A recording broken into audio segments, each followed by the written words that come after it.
Disambul Binaka and Namaste, and a very good evening to you all.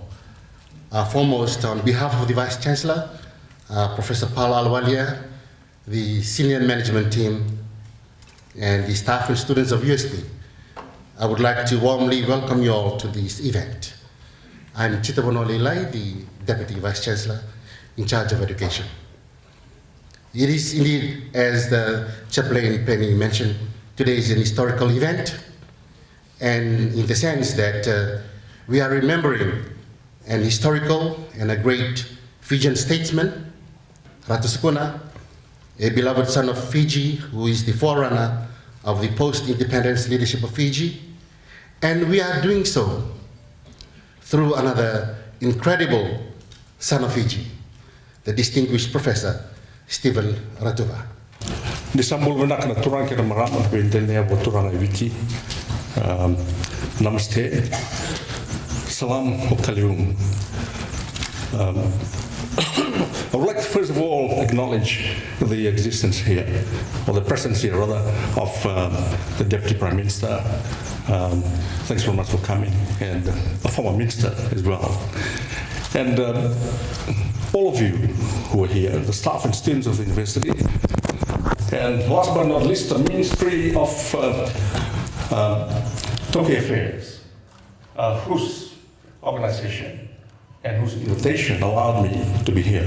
Thanks so much for everything. And the Sukuna Day, or the Sukuna Week rather, has given us a lot of things to think about in terms of the great man I'll be talking about in the next 45 minutes or so. So, happy Ratu Sukuna Day to all of you. Thank you so much for being here, and we hope. So we hope that after the discussion, the lecture, we'll have time for dialogue, for talanoa, and perhaps you can share some of your questions, some of your ideas. Let's make it as participatory as possible. Now, I would like to start by asking the question, why exactly are we having Ratu Sukuna Day? Because people have come and gone, and why him in particular? Now, there are a number of things. One is, Ratu Sukuna was probably the most prominent of sons of Fiji who lived around his time in terms of education, in terms of his transformational thinking, some of the institutional foundation that is set up to build the modern Fiji. Although it was during the colonial days, in fact, he died about 12, 13 years before independence. But the ideological, the political, the ideas that he had set on the ground, and also in grooming the leaders who became Ratu Sir Lala, Ratu George Thakumbau, Ratu Edward Thakumbau, and Ratu Pena Ganilau. These were all groomed by him and prepared Fiji for independence in 1970. So not only was he a high chief of note, he was also a brilliant scholar, and of course a revered statesman. People have over the years provided the narrative, they ran out of words how to describe Ratu Sukuna. The mekes, the songs, the poems which were written about him has filled our country over the years, filled our history with words of gratitude and appreciation of what he did. Now, he cherished education. We are now in an education institution. Education was one of his first and foremost focus. As growing up as a young boy in Fiji, he was aiming higher and higher and higher. A lesson to all of us in terms of breaking the ceiling, the glass ceiling which was set during the colonial days, that no colonized person, or in those days they called them natives, was supposed to be educated, and he was able to break through that. And he had to fight very hard to go to Oxford. In fact, first of all to New Zealand to get his matriculation, pre-university qualification before going off to the United Kingdom. I'll talk about that later. And he was also a reformist, the kind of reforms I'll talk about later in terms of the modern Fiji, how would he want reforms in Fiji to take place, given the way in which he saw the world, he saw Fiji moving during the early last century, the time when he was living. So he was also a man of empathy in terms of having feeling for other ethnic groups, for other people who were marginalized within the communities, particularly the Toki community in those days, the class divisions, and the way in which society was structured, had his ideas moving in the way in which he wanted to address some of the issues of inequity. So we're trying to celebrate his life in a way which is fitting, and that we have the whole week to do that. And thanks very much for the new government for doing that. In fact, Ratu Sukuna Day used to be celebrated years ago until that was terminated by the previous government. There were a number of, partly because of the kind of ideological and political framing of him. He was perceived, particularly by critics, as being somebody whose symbolism, whose ideas inspired the nationalistic ideas which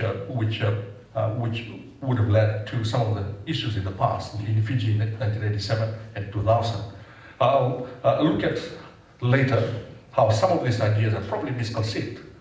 Now, so today we're celebrating, in fact, this month we're celebrating Ratu Sukuna Day and also the Gilbert Day 2 weeks ago, and Ratuva Day as well, which is a great symbolic gesture of diversity and unity in our country. And it also happens to be my birthday in May, 18th of May. Now, nothing to do with, I'm not saying that I'm equating myself to Ratu Sukuna, no. He belongs to another level of, I may say, of divinity. Now let's look at his background, the genesis of his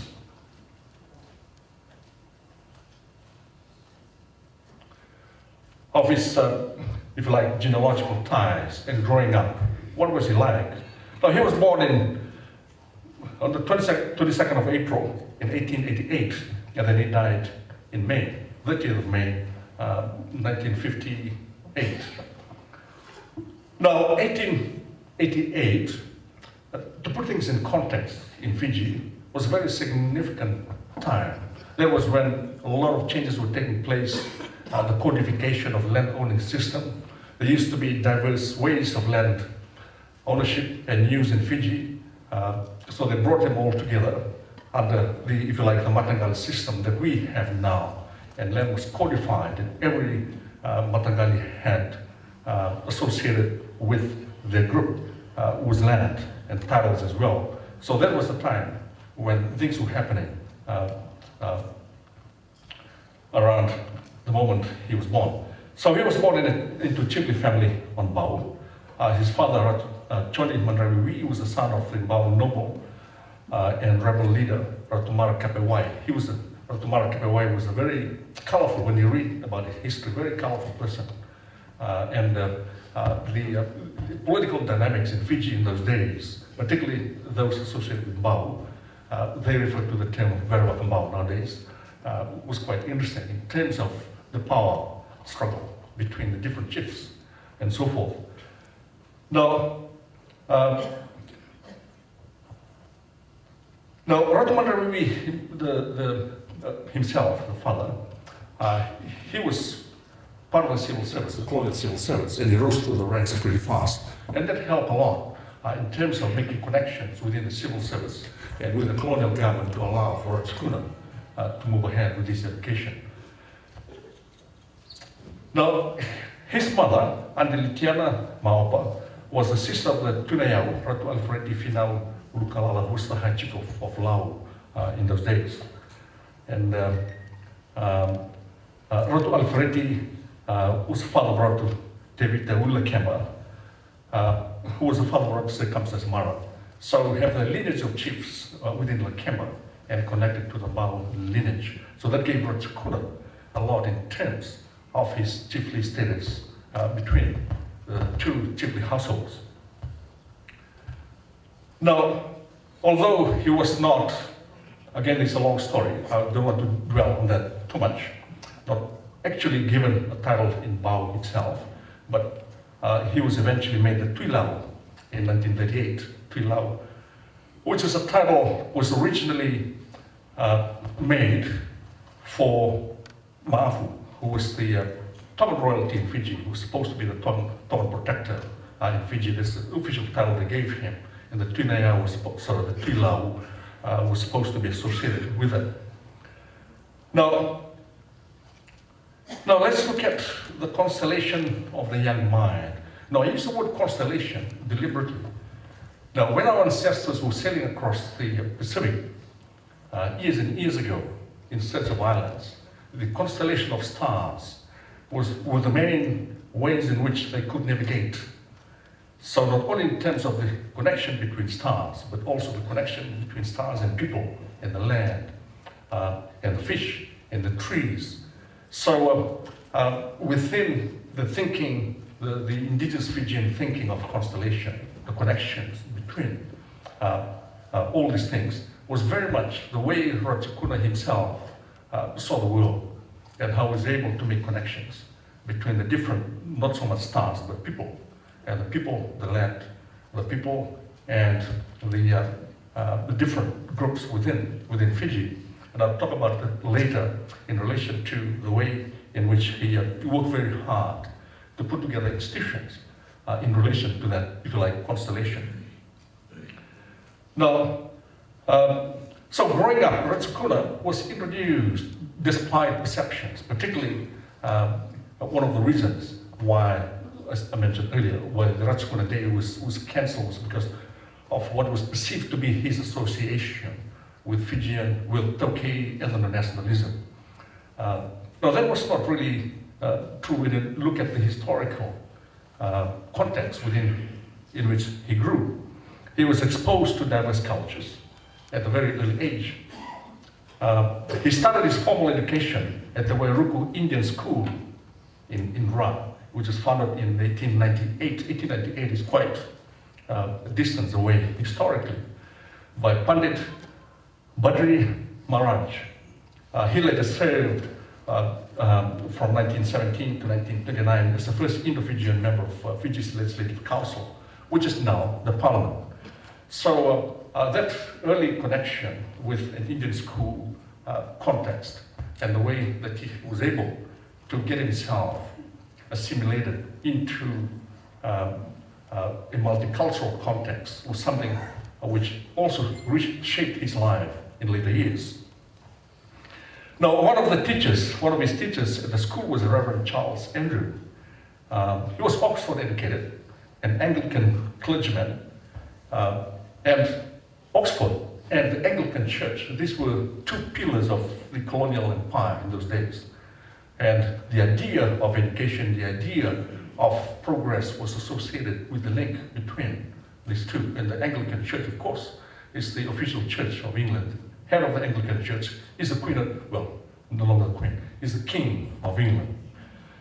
So Charles provided private tuition. And that's very important in those days. Private tuition was seen as not only for sons of elites, was also one of the best ways of education, because you have a one-to-one process of education between the teacher and the student, rather than you have a mass of, say, 10, 15, nowadays 50 students, and then only one teacher.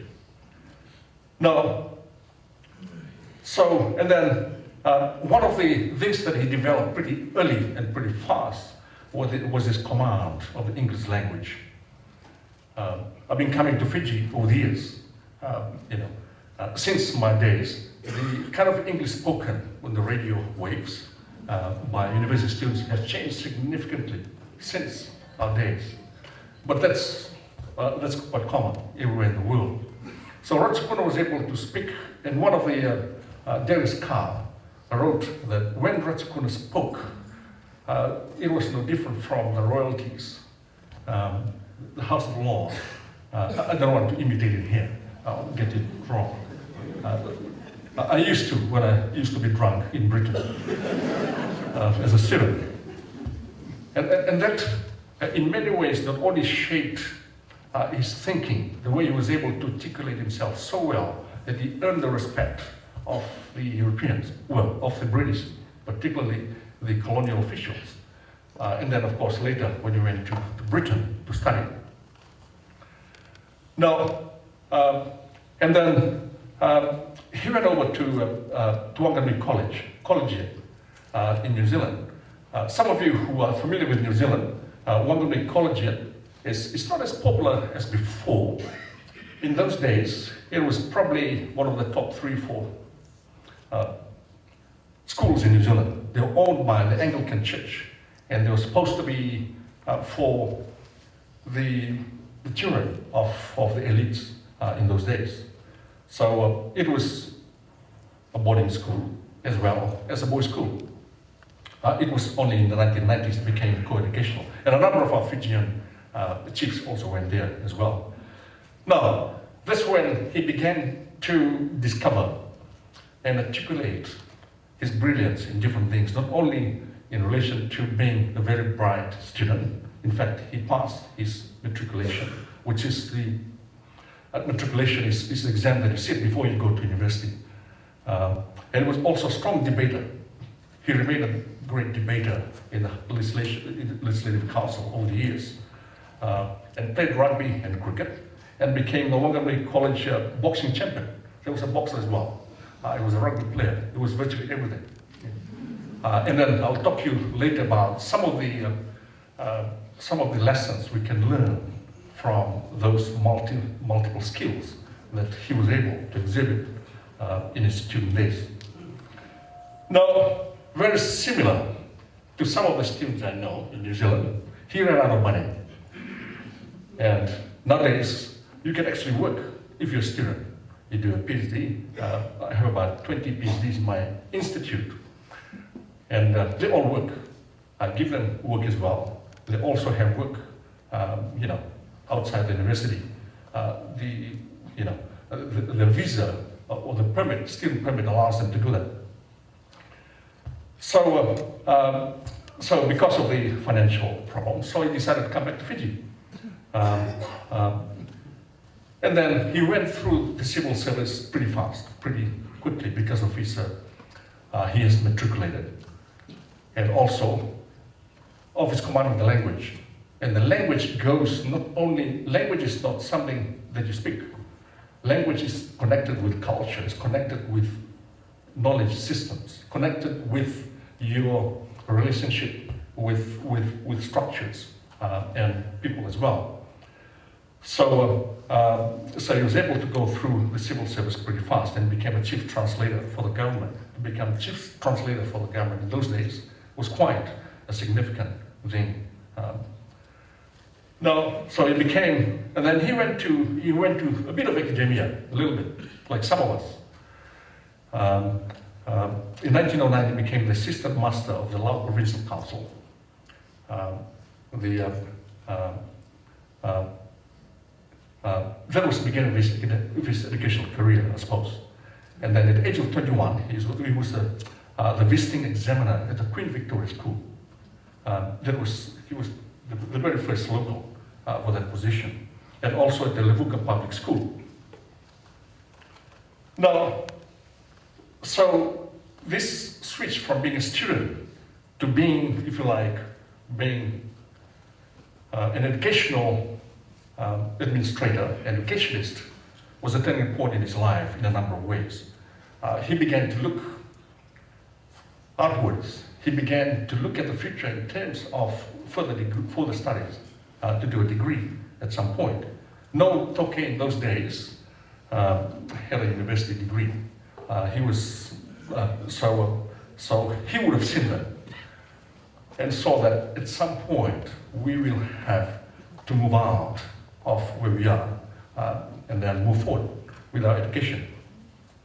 Now, I'm using the word Toke here, not because it's officially decreed constitutionally. it's to do with the self-definition of the indigenous Fijians. Sociologists talk about two kinds of ethnic definitions. One is out-group definition, how somebody frames you and gives you a label and then becomes what you are. And secondly is in-group definition, how the group itself defines itself. So for years, the indigenous Fijians have seen themselves as the Toki, or Kenda Toni Toki, and so forth. Although it became very contentious over the years as a result of the way in which some of those labels have been politicized, and we lose sight of the in-group definition, and then we move towards the political meanings of these words. Now, so it was at that point that he started looking for a way out in terms of, not way out of Fiji, but the way out of the small space, the small circle that he found himself in the civil service. He wanted further study. And of course, his father, Ratu Sukuna, we had connections with, as mentioned earlier, also with the governor, Sir Francis Henry May, in those days. And then asked him about the possibility of having Ratu Sukuna to study at Oxford, or any university in Britain in those days. Oxford and Cambridge were probably the only universities which had some significant presence. In fact, but the 1960s, 70s, and 80s, a lot more universities were set up in Britain, but the original ones were those two. Now, so eventually, he entered Wadham College in Oxford in 1913. But he was not necessarily the very first Toki to go to university. That may sound strange. While he was the first one to graduate from university, he was not necessarily the first one. Ratu Sir Lala, who was the eldest son of Ratu Sir Lala Sukuna, had gone to Sydney to study at the Newington College. And then, according to some stories, he actually ended up studying at the university, but he didn't finish for 3 years before he came back to Fiji. That was well before independence, well before session. The session was in 1874. Ratu Sir Lala was studying in Sydney around in the 1860s. Now, but in fact, he wanted to go to Cambridge to do law, Ratu Sukuna. But unfortunately, the usual constraints of money held him back. Now, very little is written about Ratu Sukuna's university days. A lot of the work that is written about him have to do with his work in government, his work in institutional reform, but not so much what he was doing and how he felt about university life. Now let me put things in context. Around the period, around the early 19th century in Britain, university education was very restricted. Only children of the, if you like, the high class had access to Oxford and Cambridge. If you had a title, for instance, or if you are extremely smart, then they allow you to come in. They were not even co-educational. If you're a woman, then your place within the higher education system was not something which was appreciated in those days. Now, in Oxford itself, if you like, the non-white students from Africa in particular, from the colonies, had started early in the 1800s. In fact, the very first black student in Oxford in those days was Cole. He graduated with a Bachelor of Arts, and he was taken in there by the Church of England priests. So within the period, the thinking in Europe, which has to do with race, was very much based on what some of you social scientists would have learned to do with social Darwinism. Charles Darwin was a biologist who talked about evolution, biological evolution of species from a very simple species to complex species like us. So we're supposed to have started evolving from Namibia in the water and so forth. And then we jumped ashore. Well, we became fish for some number of million years, and then we jumped ashore, became frogs, and then ran around as dogs for some time, and then horses, and then we climbed trees, became monkeys, and then the tree broke, branch broke, and then we fell down, became gorillas. And then now you're here. So the social scientists took that literally and argued that all societies in the world are supposed to have evolved from simple societies into complex societies. Around the 1700s in Europe, the period of what is known as the period of enlightenment, that's when scholars began to see the world in so-called scientific terms. So they tried to create what came to be known as scientific racism, where different racial groups, depending very much on your genetic makeup, will fit into the structure depending very much on the level of intelligence. So if you are a white, of course, you're up there, and if you're a Fijian, you're down there somewhere, and so forth. So that became very much part of the Western narrative for a long time. In fact, embedded deeply into the social sciences over the years, whether it's to do with political science, in economics and sociology, anthropology, but in subtle ways to do with progression, to do with modernization. Now, Ratu Sukuna would have gone through studying this, but then he would have been hurt by the fact that, oh, I'm supposed to be at the lowest level of intellectual advancement, while those who have whiter skins are supposed to have, much higher levels of enhancement. So, so in some ways that also shaped, as I will look at later, that kind of thinking also shaped some of the reforms that he was to embark on in Fiji, the setting up of the Native Land Trust Board being one of them, and his relationship with the Great Council of Chiefs. I'll talk about that later in the reform which is happening. Now, he was a heroic warrior as well. You can see his medals over there. Now, just when he started his education at Oxford, the First World War broke out.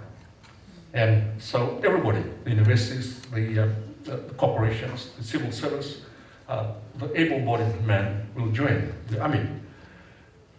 Now, there was a colonial policy of the British, and that is not to allow those in the colonized people to take up arms to fight in the war. And there was a reason for that. That is, they didn't want the guns to be turned against them, because there had been anti-colonial resistance in Africa and Asia, in various parts of the world. Even in Fiji, in fact, in the 1800s, there was a resistance against British rule as well in Fiji, and there were a lot of those, particularly up in the interior Viti level, and a lot of these resistance movements were suppressed. So Ratu Sukuna was not allowed to handle a gun for that purpose. So the option for him was to join the French Legion. The French were a bit more enlightened in that. I'm not saying that they were better colonialists. They were probably worse than the British in different ways. They didn't want to allow their colonies to become independent. You have to fight your way out of the colonial mode to become independent in the French colony. So, and then as a French soldier, he was able to excel, and he was, in fact, given a medal by the French. Now, for him, in his mind, like in other colonies in those days, fighting the war was significant in terms of making a statement. And the statement was to do with, yes, I can fight, and therefore I need respect from you. In New Zealand, the Maori battalions which went to the war, the First World War and the Second World War, one of the reasons why they joined up was not so much to support the British, because they hated the British anyway, because they took all their land, but simply to make a statement. And the statement was that the statement was, we have to fight this war and show our colonialists that we are tough, and we also have the capacity to be able to change things politically, given the circumstances. But then he returned to France later, and the following year, and a lot of the so-called native battalions, they were called in those days, were involved mostly in transportation work by carrying, guns and provision for the soldiers. So for his heroism, he was awarded the Croix de Guerre medal by the French. And that also had a lot of impact on him in terms of, first he was a scholar, and how it impacted on his future work, and also as a war hero. And you put them together, then you had the making of a statesman beginning to take shape. Now let's look at what I call, in fact, the Fijian, the other version which I have over here in my paper is the Vunilangi, the horizon. Now the Vunilangi is the Fijian word for horizon. He was somebody who defined the horizon, looking beyond. As our ancestors were sailing across the Pacific, they realized that horizon was probably, apart from the constellation of stars, which I mentioned earlier, it was also the horizon. The horizon was supposed to be endless. Beyond the horizon, which you can see, more and more horizons, and it keeps going and keeps going. So, in the way that he thought and the way that he saw things was endless in terms of his visionary. Unfortunately, his life was not as long as he would have wanted. Now, towards the end of 1918, he graduated from the history course he was doing, and also he proceeded to the Middle Temple in London. He graduated actually with 2 degrees, the LLB, the Bachelor of Law, and also Bachelor of Arts in History. But then, unfortunately, Ratu Mandrawiwi, his father had died in 1920, so he had to return home to take his place within the Matagali. Now, interestingly, when he came back home, something changed. He brought with him the sulu that you're wearing now. He transformed fashion for males. He transformed diplomacy and politics, because sulu was associated with diplomatic dress, with political dress as well. And now it's become Pacific wine. The someones, they say that it's theirs. I said, hang on, not really. The Tongan say, it's theirs. No, hang on, not really. It belongs to Ratu Sukuna. The way he dressed up in the early days was the formal wear.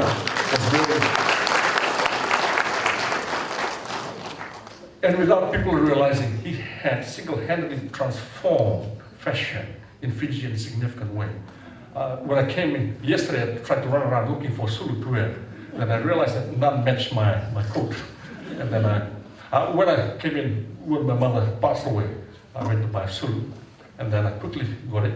And then when I wore it, and I realized that it was, it had these designs on it, like you see nowadays. My parents, my relatives were saying, "Oh my gosh, what are you wearing?" Really? And then I looked down and I saw the master designs. But that's one of the versions, artistic version of Ratu Sukuna's sulu design. Now, so in 1922, he became a chief assistant to the Native Lands Commission, and he was appointed to the Legislative Council as well to represent the Toki community. In those days, membership of the Legislative Council was largely through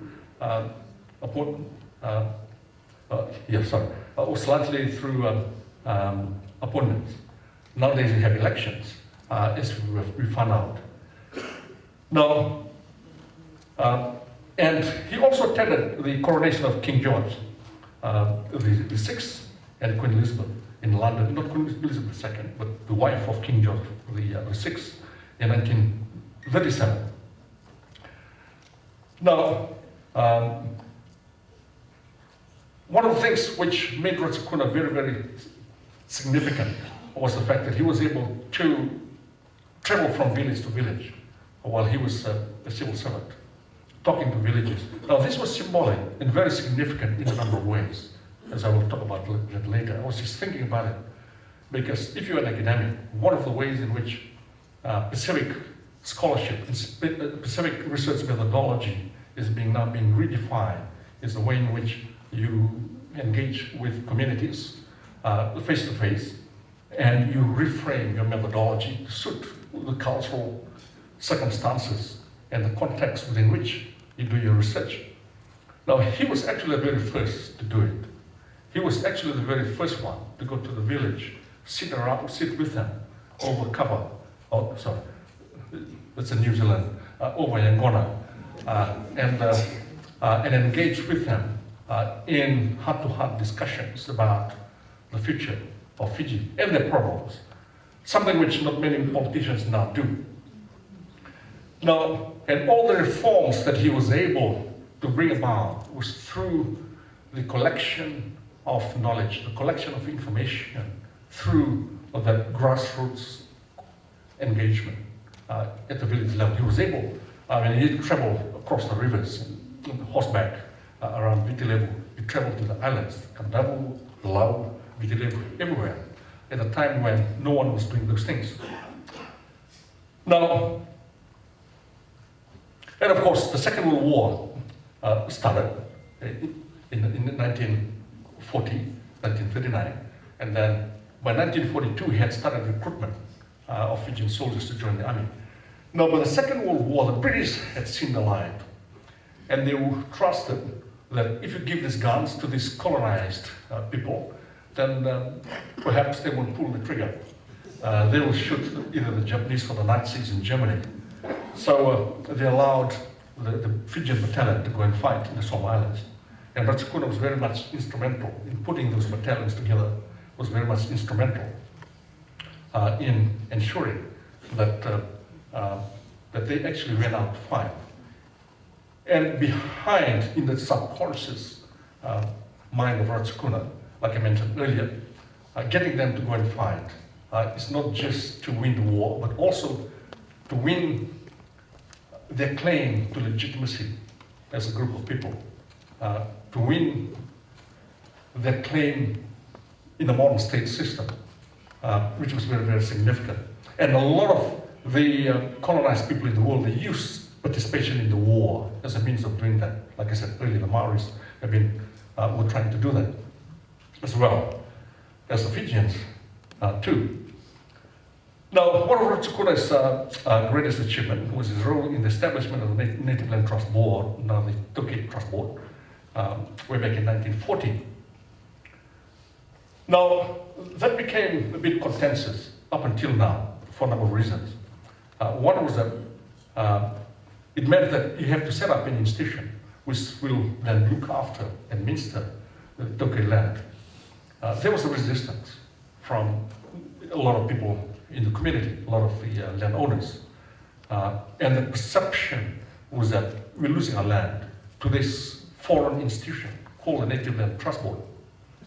But then in his mind, he was thinking, if we don't do anything to protect the way land is being used and utilized, then we're going to all suffer from what has happened elsewhere, such as in New Zealand. And also, it was around that time that he would see agriculture, he would see development in Fiji expanding, especially the role of the Indo-Fijians in the sugar plantation. And then he made a very interesting statement in the Legislative Council. He said, he referred to the Indian desire for more permanent tenancy as a natural and legitimate consequence of an agricultural community setting in any country. And the need, so on one hand, he saw the need for leasing of land for the agricultural purposes for the Indo-Fijians. And then on the other hand, he said the need to protect the interests of present and future Fijian landowners. So how can you protect the land on one hand, and on the other hand, how can you lease and then allow for land to be used for commercial purposes, but it's still maintaining a sense of coherence? So that was a very central, if you like, thinking around the setting up of the Native Land Trust Board when it was first set up in 1940. Now, because of the initial resistance from the landowners, again he traveled, village after village, listened to them. What is your problem? And then he will come back and listen to them again, over and over again. So he was into what researchers refer to as the repeat epistemology, which is to do with you engage with listeners, and then you capture what they have in mind, and then you go back, and then you listen to them again, and then you share ideas. Now, so there was in fact the quotation which I gave you was in fact a speech that he gave to the Great Council of Chiefs, 1933. There was also some resistance of the Great Council of Chiefs, in 1933. And eventually there was consensus because of the way in which he himself, his mother, and his command of the English language, his command of the traditional diplomacy, and his command of politics in Fiji in those days, and his well-versed thinking about land itself and the problems of land in other countries in the world where the British were, where colonialism had taken place, and he was able to put all these things together, was able to convince the chiefs this is the way to do it. Now, so in some ways, he was a believer in consensus building in relation to the issue of land in particular, which is still very contentious over the years, up until now. Now, after the Great Council of Chiefs had endorsed the Native Land Trust Board, the governor in those days, Sir Philip Mitchell, he made a very interesting statement. It was probably one of the greatest acts of faith and trust in colonial history. The kind of trust that people had in Ratu Sukuna to be able to do what they did, which never happened in many other countries, in a lot of other colonies in the world, where there was a lot of tension, especially after independence. This came to the fore. Now, so Ratu Sukuna himself has set out to determine what portion of land should be reserved and which portion of the land should be used for the future of the Matangali. So he had these multiple layers of vision. On one hand, let's maintain the land. At the same time, let's use some land for commercial purposes. Now, he became Secretary of the Fijian Affairs in 1944, and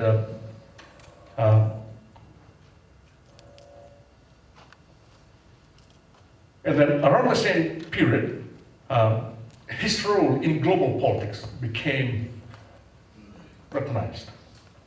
The British, they don't trust their if you like, colonial subjects to represent them in international affairs. Ratu Sukuna was one of the very few who was trusted. He became part of the British, in fact, he was advisor to the British team in the negotiation, in the United Nations negotiation in 1950. In the United Nations Fourth Committee, not the Fourth Committee of the United Nations, those who be familiar with in the UN, they deal with issues of decolonization, they deal with issues of Palestine, they deal with issues of peace and stability and all those. So it was one of the most significant, probably the most significant committee of the United Nations. And so the Ratu Sukuna being advisor to the British in that committee was quite groundbreaking in those days, and very much, certainly in the Pacific, no one in the Pacific had been in that role, and certainly no one in the colonies. Now, he was made commander of the Most Excellent Order of the British Empire in 1939, and was awarded knighthood in 1946. And then he received the second knighthood, the KCNG, the Knight Commander of the Order of St. Charles and St. George, 1953. Some of us have been struggling to get just one knighthood. We couldn't get it. in fact, in OBE, but he had two, which is quite significant and very, very unique in those days. Now, and then he became the Speaker of the Legislative Council in 1954, which was significant, extremely significant in a number of ways. There you had all the colonial, if you like, political leaders, and he was sitting there ordering them around, and no one has ever done that to them. And his command of the English language, his ability to read the politics, his ability to be able to bring consensus were his weapons of controlling the Legislative Council. Some of you may have not much of his, we don't see a lot of videos around this period. I saw one online when the Queen visited, and when he was, I think he had to make a statement in the Legislative Council, and the English was superb, and then and he was just out of his world in terms of how he was able to control the proceedings. Now he also was involved a little bit in politics. Now the Fijian Association, one of the very first parties which was formed in 1956, under the leadership of Ratu Sir Lala Sukuna, he provided support. Oh, you want to form a political party, that's fine. And there was probably at a time when, but a bit less than 20 years before independence, the things were beginning to unfold in relation to the move towards independence. Now, so by the time of independence, like I mentioned earlier, some of those he had personally mentored, some of those he had faith in became leaders, like Ratu Kamsasamara, whom he sent to Oxford. Ratu Kamsasamara was a medical student in Otago, and then Ratu Sukuna was looking for somebody for continuity purposes to take over, and Ratu was his choice. So he got him to go to Oxford. He didn't like it, but that was what his uncle had installed for him. So he had no choice but to do that. Now, when he died in May 1958, because he had committed much of his life, he had committed his resources, he had committed his ideas, his knowledge, his wisdom to the country, to the people. He died, according to some stories, he only had 50 cents left in his pocket, which is very different from other parts of the world, where in Africa, for instance, when leaders became leaders, they became millionaires as well. Part of the reasons why there's political conflict. I'm not saying that the leaders nowadays, they do that. I see Professor Biman Prasad smiling at me and saying, Steve, I hope you're not talking about me. So that was the extent to which he had committed himself in principle, his totality of his life, to the service of the country. Let me quickly check my time, because I'm moving now to the last part. Sorry. Let me quickly jump to the last part of the presentation. Now, there were some criticisms as well. No one is perfect. He caught some criticism from scholars, from politicians, and one of the criticisms was that he also had an ethnic view of politics. But then, when you think about it, politics in Fiji in those days was very ethnically divided anyway. If you say something, you're bound to be framed to have an ethnic point of view, because of the way in which the British were very quite strategic in the way they play one ethnic group against the other. In India, Muslim versus Hindus. In Africa, tribe versus another tribe. In Fiji, Indo-Fijians and Tokay. So the kind of political dynamics happening in Fiji was ethnic anyway. Inevitably, you try your best not to be ethnic, but inevitably somebody is going to put you in a box and then say that you are such and such. Secondly, one of the criticisms was that he was too close to the British, that he was a defender of the British policy of indirect rule. Those of you not familiar with the indirect rule policy of the British was that instead of directly manipulating, operating things on the ground, you use others to do things for you. Either in the case of Fiji, the Great Council of Chiefs, or you use particular individuals. But I suppose that criticism as well, when you read deeper into Ratu Sukuna, is probably not well funded. Fundamentally because he was trying his best, when you read what he's been doing, to work within the system, not so much to revolt against the system, in which case things might just collapse, but to work slowly within the system, make sure that the reforms, that you don't make the British too angry, otherwise they'll just cut off their facilitation of the reform that you're doing. So he was quite smart in making changes here at the same time, making sure that he's on the right side of politics.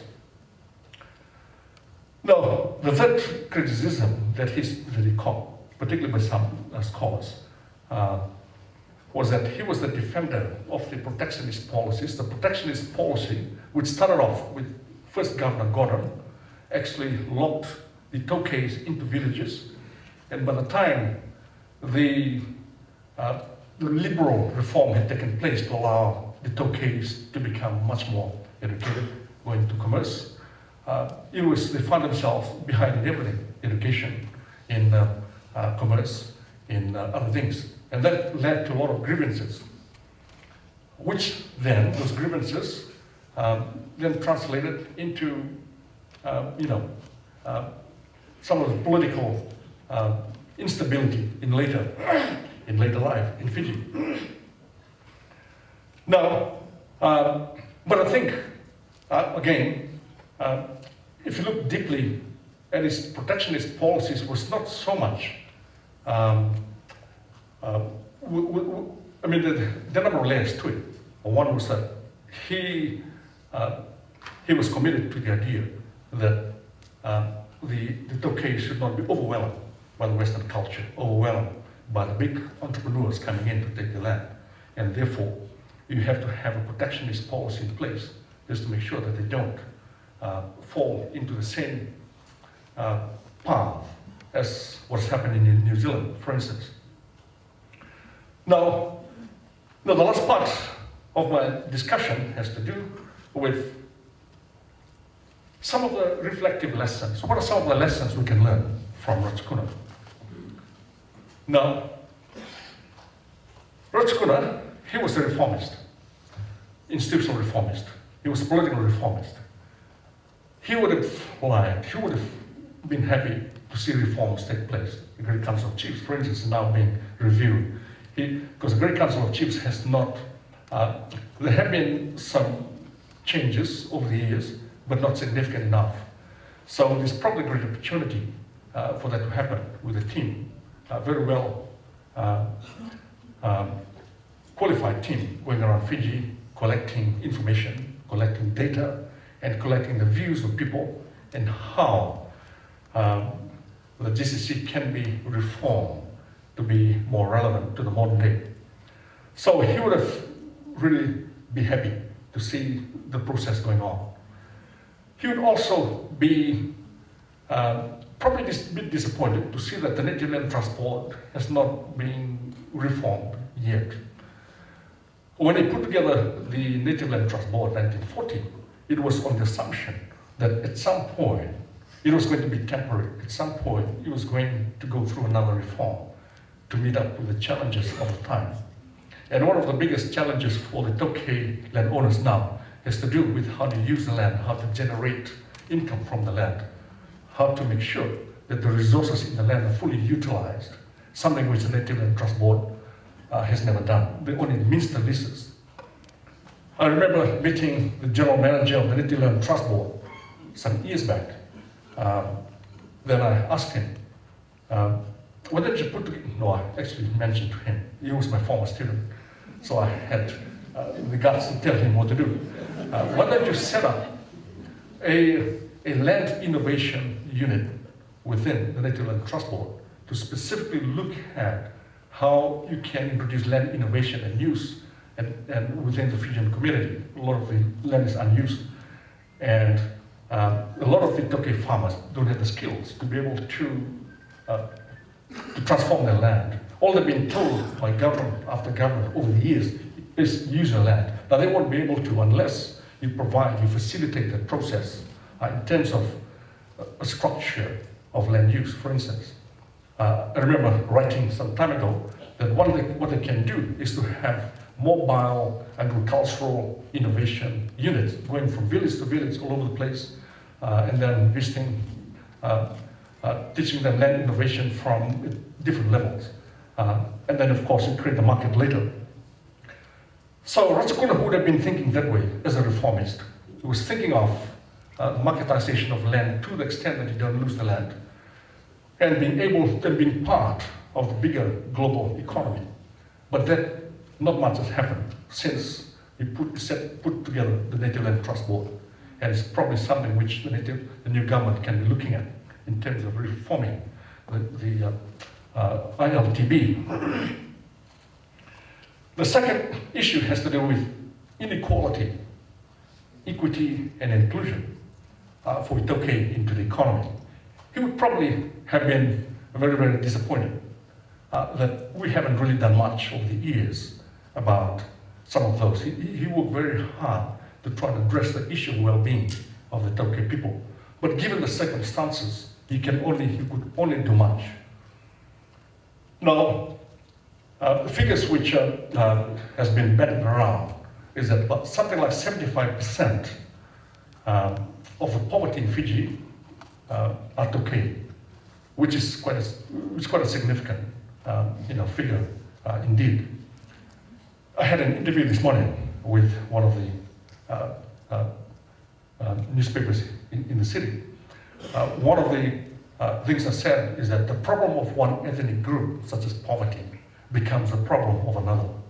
When you have, I went around town trying to have my shoe polished. They don't have shoe shine boys in New Zealand, so I had to come here with my shoes. That's why. And then we having a shoe polish, and these kids were walking up and down. And also I've read about the insecurity at night when you go into the city. The inequality has mushroomed, has gone worse and worse. Because a lot of the focus on development in the last few years has been on the corporate sector, on the urban areas. The rural areas have been basically left behind, and the poor have been left behind, except for giving them a few dollars which they use to buy things, and then that's it, rather than any real structural reform to make sure that you address the issue of inequality. And an equity-based system is very, very important here, particularly after the reconciliation that we've had two weeks ago with the church and the agreement, which paved the way for the future of Fiji in terms of how ethnic groups can come together politically. Political reconciliation is easy, but to address the inequality takes a bit of challenge, takes a bit of thinking as well. Some time ago, we had some affirmative action policies in place, but they've now disappeared, thrown out of the window by the last government. Affirmative action itself is not bad, although the term affirmative action has been used in different countries to mean something terrible. Also in the case of Fiji, use the word affirmative action, then people will turn away because of the history of it. Now, in some countries like New Zealand, what I'm suggesting is that we get rid of the term affirmative action and just use the term equity. In New Zealand, they use the word equity-based, so that you address inequality. The 75% who are poor, which make up the poverty, and eventually it will address that particular issue. Now, in 2001, I have to start admitting some of these historical secrets.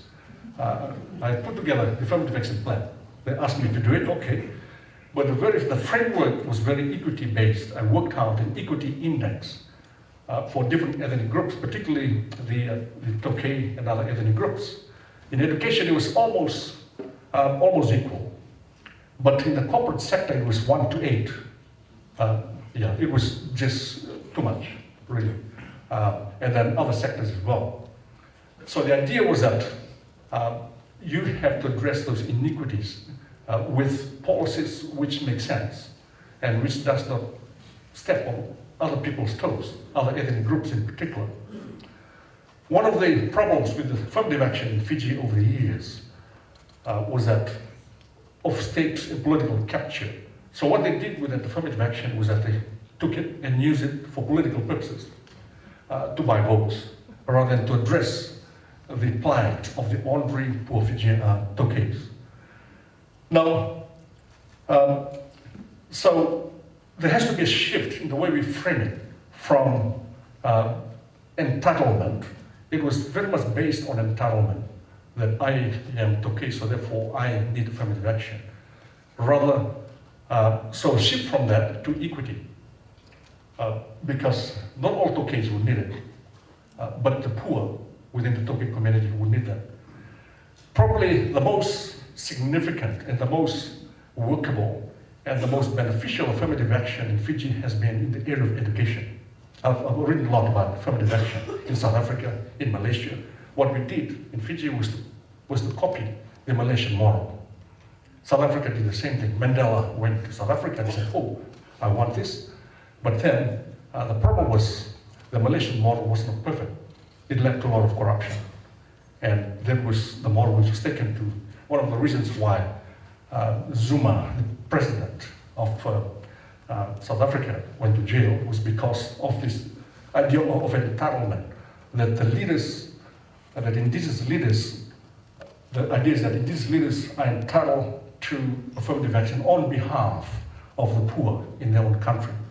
And the same thing with the Malaysian Prime Minister, who had $700 million in his pocket, was to do with, in his bank account, is now in jail, was to do with the feeling of entitlement. He put together a company, presumably for the indigenous Malays, but then he used it to divert to his account. So if we can clean up all the act in terms of redefining affirmative action to equity-based system, and then work out the equity index so that you have well-targeted, and keep it away from politics, keep it away from being used as a political tool, as we've had in Fiji in the past. So when I was in Australia, I had left Australia, and I heard from the Ministry of Finance that, oh, it's been taken by the Prime Minister, it's now relocated there, affirmative action strategy and program. I said to myself, oh my gosh, this is the end of it. And of course, the rest became history. Now the third issue that Ratu Sukuna would have been interested in is to do with environmental protection. Climate change is a big issue now in the world. Certainly in Fiji, certainly in the Pacific, and the whole world. Every country in the world has a target to achieve. Because he would have been able to connect climate change, environmental protection, to the Vanua, to the people that he was talking to. Because the most research has found that the people who are the most vulnerable in a community in terms of climate change are the poor, are the people who are marginal, who are marginalized within their own communities. So he would have liked to see a decarbonized economy. He would have liked to see protection of the environment, because you protect the environment, you protect the people, you protect the land, the Vanua, and you protect everybody. The other thing he would be thinking about now, looking at, is being a bearer of wisdom, of knowledge, being somebody who valued education at the highest level, and how transformational education can be in society. Often in the last few years, especially when education had become, I've written on this, had become commodified, where you buy, it's like a commodity that you buy and sell in the market. It's happening in New Zealand, in Australia, and to some extent it's coming to Fiji. where universities, your job at university will be determined largely by money. If you're able to generate money for the university through research funding or through your students, then you're safe. If not, X, go away, useless fellow. So that's basically it in the modern day. So he wouldn't be very happy with it.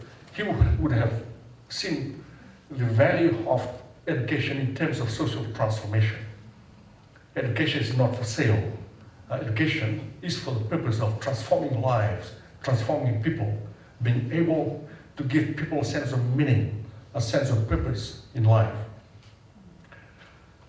Now, Ratu Sukuna was also a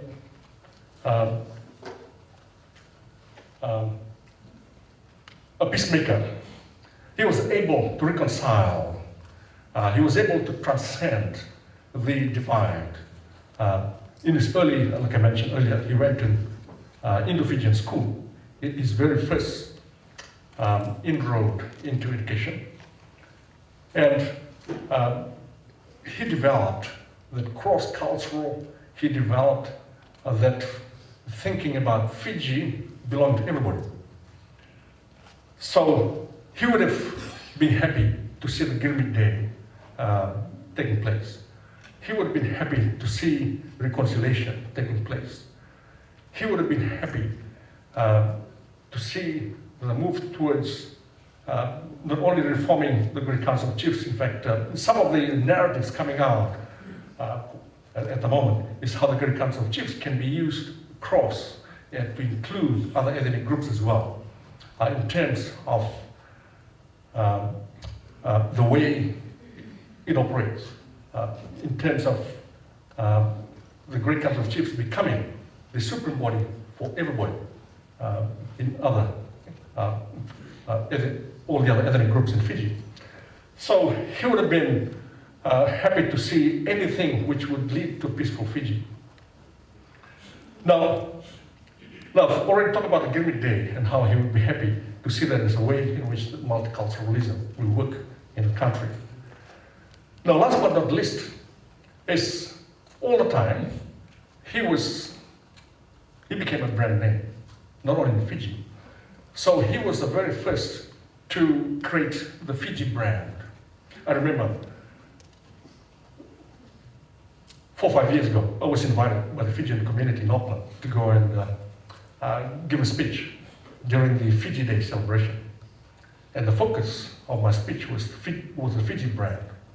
And one of the things which I said was, for all Fijians who are here, everything that you do will reflect on that brand, the Fiji brand. The Fiji brand doesn't belong to the Fiji Water, doesn't belong to the Fiji Rugby Unit, or the Fiji First Party, or the Fiji Alliance Party, or other political parties who have Fiji, but it belongs to everybody, whoever you are. And I told the students, every time you fail your exam, you're giving that Fiji brand a bad name. And every time you do something great, you're giving that Fiji brand a very polished image. So wherever you are, whether you're a rugby player, whether you're a student or a farmer, we all, without us realizing, in a subconscious way, we engaged in either promoting the Fiji brand or we're destroying it. So he was probably the first, because he's well known all around the Pacific, internationally as well. Oxford, in New Zealand as well. So he was, if you like, the initiator of the Fiji brand. So it's up to us. And how do we make sure that the legacy of Ratu Sukuna in terms of the Fiji brand continues? Now, indeed, although I don't have much time, I could be here talking for as long as I want, maybe the whole night, the whole week about Ratu Sukuna and some of the lessons that we can learn from him. But what, a couple of things to finally end the presentation today. One is, how can we use some of the great deeds, some of the knowledge that he had, the empathy that he had, and how he did things that can be lessons for today's Fiji. Often, Ratu Sukuna, in the minds of historians, in the minds of the honored people of Fiji, is dead. He was dead many years ago. But in fact, in many cases, after people are dead, then the legacy will live on. What are some of the great things we can generate out of that we can learn from for the future? And secondly, and last but not least, as Fiji begins to see itself as part of the big world that we are living in, as Fiji goes through the process of, after the reconciliation, trying to rebuild, as Fiji celebrates Gilbert Day and Ratu Sukuna Day, what is it? What is the kind of consciousness that we have generated together with this memorialization of these events that will guide us for the future? Because the future is very much determined by the present. It's also determined by the past. And so much of our consciousness about the future should be based on how we build on the foundation of the past. And certainly in the case of Ratu Sukuna, a lot of things that is done has formed the foundation for post-independence Fiji and will continue to give us the inspiration for foundation for the future. With those words, I live in peace